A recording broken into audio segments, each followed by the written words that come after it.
حافظ علی الصلوات والصلاۃ الوسطیٰ، اور درمیانی نماز کی، عصر کی نماز، فجر کی نماز، جس نے اس کی پختگی کر لی جنت میں چلا جائے گا۔ اندھیروں میں مسجدوں میں آنے والوں کو قیامت کی پوری پوری روشنی کی خوشخبری۔ عشاء کے وقت، فجر کے وقت اندھیروں میں مسجد میں آتے ہیں، حفاظت کرتے ہیں۔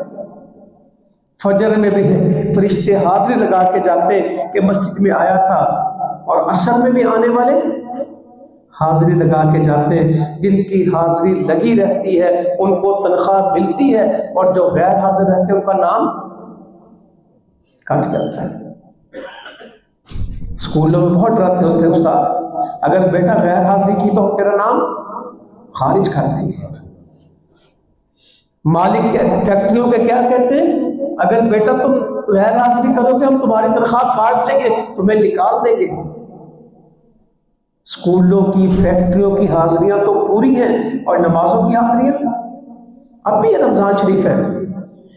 چاہیے یہ تھا رمضان بڑھتا اور نمازی بڑھتے، مگر تجربہ یہ ہے جتنا جتنا رمضان بڑھتا ہے نمازی بڑھتے کہ کم ہوتے؟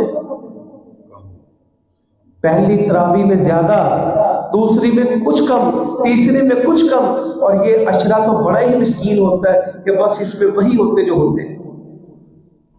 میرا ایک موقف ہے، کوئی حدیث آیت نہیں ہے، کہ نماز کون پڑھتے ہیں؟ جو سارا سال پڑھتے ہیں۔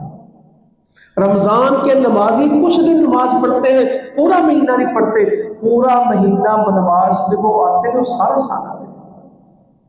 یہ جتنے نمازی، ان کا یہ تجربہ اس بات کا موجود ہے کہ سارا مہینہ کون نماز پڑھتا ہے؟ جو سارا سال نماز پڑھتا ہے۔ ورنہ کوئی پڑھ لی، کوئی چھوڑ لی، پہلی فجر میں آ گئے، جمعے کے دن آ گئے، کبھی آئے کبھی نہ آئے۔ جو نمازی ہوتا وہ کبھی نہیں ہوتا، وہ ہمیشہ ہوتا ہے۔